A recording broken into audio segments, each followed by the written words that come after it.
What's going on, everybody? Appreciate you guys for tuning in to today's edition of the Jets Report. My name is Patrick Seatman, and coming up on today's show, I want to take a look here at the New York Jets offseason and pretty much explain to you guys why I truly believe the Jets should only focus on defense and the quarterback position this offseason. As we know, the Jets have a whole lot of money to spend in free agency, floating around $100 million. You got some premium draft picks for not only this upcoming draft, but the year after that. And I think a majority of those assets should go towards the defense and the quarterback position. I'll explain why here in just a second. But if you guys are fired up for the offseason, it's going to be a crazy time. I mean, you got $100 million to spend. You got a lot of premium draft picks there. And if you guys are fired up for the chance to really turn this Jets franchise around, hit that thumbs up icon for us.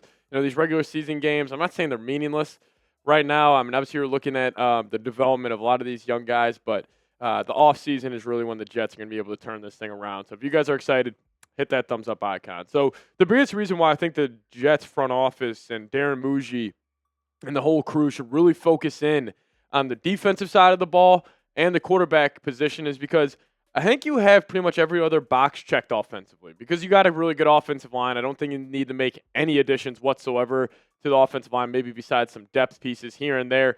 Tight end position, maybe you want to go get an upgrade at tight end too, but I like the combination of Mason Taylor, Jeremy Rucker, and then the wide receiver position, you got Garrett Wilson, but then I think you got some guys who are going to be serviceable wide receiver 2s, wide receiver 3s, and wide receiver 4s. And I thought John Mechie, he showed the talent against the Ravens yesterday. 6 receptions, 65 yards, had the touchdown, but you see the potential there. This guy was a second-round pick, battled through a lot of his in his NFL career. And I'm not saying he is like the no-doubt wide receiver 2 of the future, but if the Jets kind of how they want to attack this offseason, I would rather have them focus on bigger needs, like the cornerback position, like the safety position. You've been adding just more talent on that defensive line where I think you have more than enough talent at the wide receiver spot with guys like Mechie, Garrett Wilson. Then, even though A.D. Mitchell had a terrible first game as a New York Jet, he's really showing a lot of pop. Like, this guy can get open. He's got a lot of juice there. Now it's going to come down to him, like, catching the football, just being more consistent at that spot. But, it's also interesting with the Jets offense because, like, once you get Braylon Allen coming back, it's like, all right, you got 2 good backs, you got 2 good offensive tackles, you got a good tight end, you got a really good receiver, you got actually some good depth at the wide receiver position now. And listen, I also doubt like these guys are kind of like I was saying, long-term solutions to the wide receiver 2 spot. But if you maybe would just want to spend all $100 million on defense this year in free agency and spend most of your draft picks on defense, and then you have the offense the way it is constructed right now, but you just get an upgrade at that quarterback spot, I think that's very much on the table, and I honestly think that's how the Jets will probably end up playing it because really only hole on offense is the quarterback position. Got a left tackle, you got a left guard, you got a center, you got a right guard, you got a right tackle. I like what you have at the tight end position. And then also I like, obviously, Garrett Wilson a whole lot. I like your 2 running backs. It's just the wide receiver 2, wide receiver 3. I don't know if that's even close to a top need compared to some other needs defensively because even though the defense fought really hard against the Ravens, you just need more talent on that side of the football if they want to ever be close to like an elite unit. And that's why all the resources should go to the defense because you also want to lean in to your head coach a little bit. Like, let's just say the Jets had Ben Johnson. Okay, yes, go lean into the wide receiver 2. Go lean into the wide receiver 3, which we saw the Bears do and end up working out for them.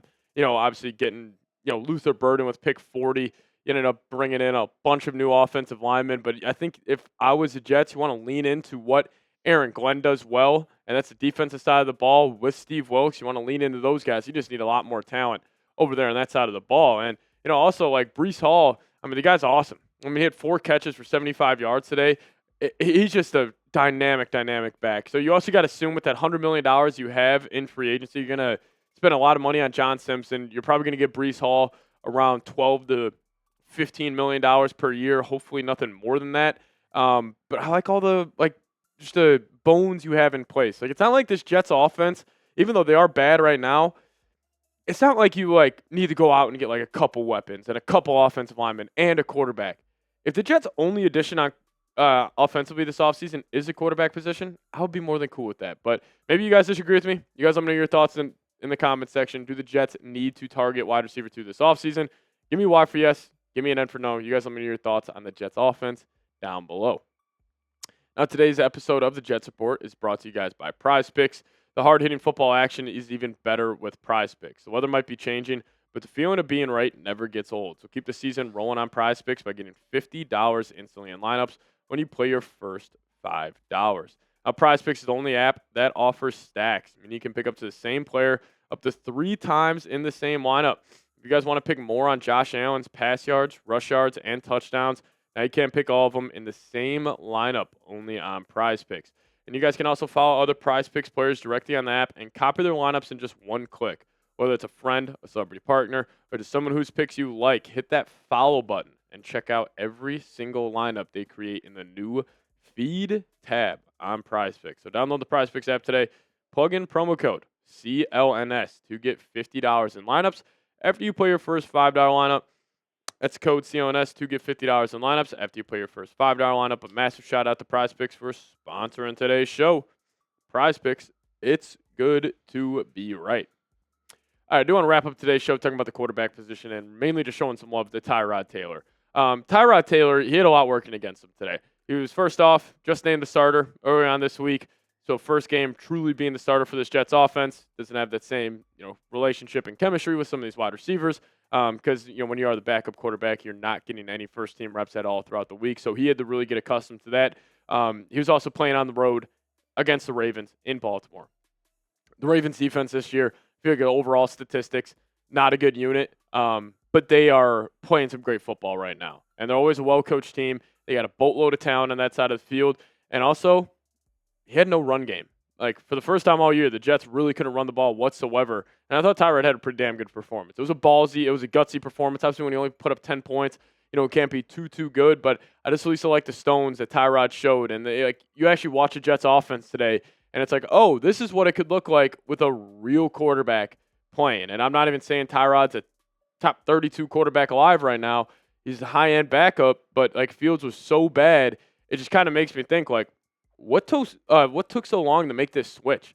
Why were the Jets so just not scared to go to Tyrod? I don't know if that's the right word for it, but why were they just so hesitant to go to Tyrod Taylor instead of keeping Justin Fields in there? Justin Fields, I mean, it took that Broncos game to realize this guy's not an NFL starting caliber quarterback, and it's also it's not like this was year 1, 2, or 3 for Fields. This is his 6th season in the National Football League. He has regressed a lot from what he was, even dating back to the days with the Chicago Bears.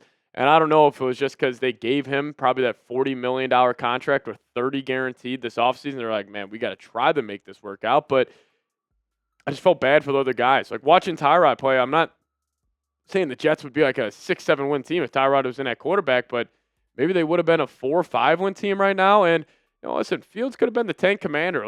You can just call it like it is. This happens a lot in the NFL. If you have a quarterback playing some really bad football and you want to lose some games, maybe they're just hey, we'll leave Fields out there, let him run his course, so then we have a no doubt hey, we can't bring him back. I don't really know.